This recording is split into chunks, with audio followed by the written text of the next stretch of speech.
I can do all things through Christ who strengthens me.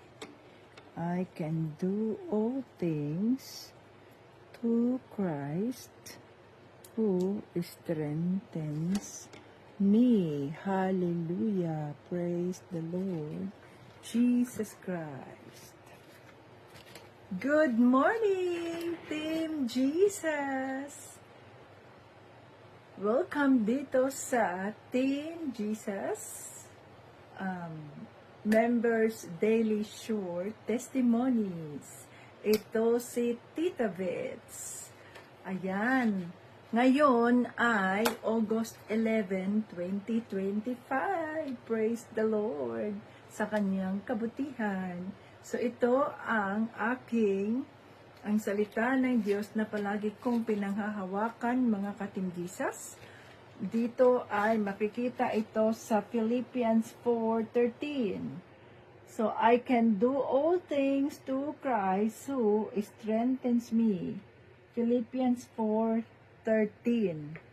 Alam niyo, mga ka-Team Jesus, nung mag-umpisa ang Team Jesus, no? Lalo na yung sa YouTube. Tapos, nag-uumpisa na siya, weekly pa lang yan. Mayroon tayong everyday, pero ano lang yun, yung hindi tayo, mga short lang yun, no? Mga 15 minutes, 30 minutes. Tapos, ang sabi ng Holy Spirit ay, gawin na ninyo last year, last January 2025, no? Na ang sabi ng Holy Spirit ay gawin mo ng bawat araw ang Bible study. So sa sarili ko na ako ay tao lamang, iniisip ko araw-araw yung Bible study. Lord, paano ba yun? Pagod ang katawan ko, gigising ako sa umaga, tapos maaga akong gigising, tapos mayroon pa akong trabaho sa DNG, mayroon akong trabaho sa Joy, Home Healthcare. Nahirapan nga ako nung weekly lang yan, ha? Paano kayo yung araw-araw? No, araw-araw. So yun ang iniisip ko. So balit, pinaalala sa akin ng Holy Spirit na hindi naman ikaw ang gagawa niyan, kundi ako. Gagamitin ko lang ang boses mo. Gagamitin ko lang ang katawan mo para sa ganoon ay masunod ang kalooban ng Diyos Ama sa buhay ko. Yun ang sabi ng Holy Spirit. So pinaalala niya sa akin na hindi ko kaya yun kung ako lang. Gagawa niyan, gigising sa umaga, madaling araw, maghanda, tapos pag-aaralan ko pa yung salita ng Diyos, di ko alam anong gagawin. Pero ang sabi ng Holy Spirit, no, ito ang pinaalala niya sa akin, I can do all things through Christ who strengthens me. Philippians 4:13. So makakaya ko ang lahat ng ito dahil kasama ko si Kristo na siyang nagbibigay lakas sa akin kahit na ako ay may mga pagkakataon Lunes at saka Martes ay wala akong masyadong tulog niyan dahil nag-overtime ako sa DNG upang gawin ang billing, no? Kailangan nating mag-bill, kailangan nating maggumawa ng mga invoices para sa mga agencies upang maging regular ang pagbabayad nila. So kung walang billing, wala ring payment o walang cash flow ang company. So kailangan kong gawin yun. Hindi yun madali. It will spend time.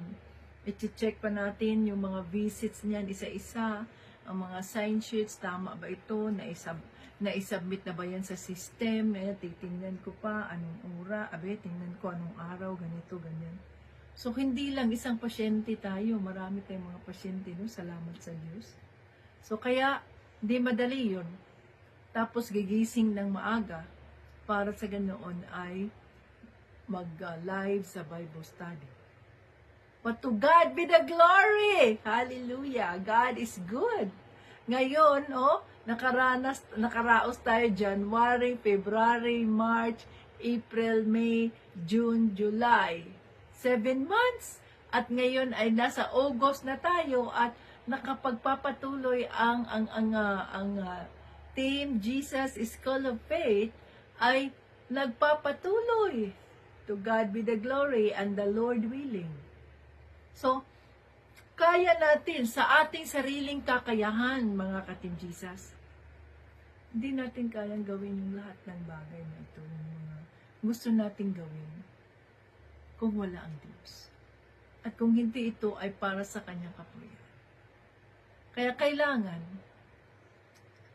kung gagawin natin ang mga bagay na ito, iisipin natin, ito ba ay para sa kapurihan ng Diyos? Kasi kung ito ay para sa kapurihan ng Diyos, si Panginoong Jesucristo ang magbibigay sa atin ng kalakasan upang magawa natin yung tungkulin na inatas niya sa atin, mga ka-Team Jesus. Pero kung gagawin natin tong mga bagay na ito para sa sarili nating kagalingan, para tayo ay makilala, palpak ang mangyayari niyan. No? Sapagkat, tanging si Panginoong Hesukristo ang nagbibigay sa atin ng kalakasan upang magampanan natin ang mga katawagan na ibinigay ng ating Panginoong Hesukristo sa bawat isa. Kaya kung iniisip mo, tinawag ka ng banal na Espiritu, na gawin mo ito sa kaharian ng Diyos, na gawin mo ito, may katawagan ka, bawat isa ay may katawagan. Pag-aralan mong mabuti, magdasal ka, hingin mo sa banal na Espiritu ang kanyang gabay. Dahil sa pamamagitan lamang ng banal na Espiritu, sa pamamagitan ni Panginoong Jesucristo, ang lahat ng bagay na ninanais natin, ang lahat ng mga plano nating gawin ay matutupad. Dahil makakaya natin ang lahat ng ito, ang lahat ng pagsubok, ang lahat ng mga kahirapan na ating nararanasan, ay makakaya natin ito. Dahil kay Panginoong Jesucristo na siyang nagbibigay sa atin ng kalakasan ng loob, kalakasan ng pangangatawan, upang sa ganoon ay hindi tayo magapi ng demonyo.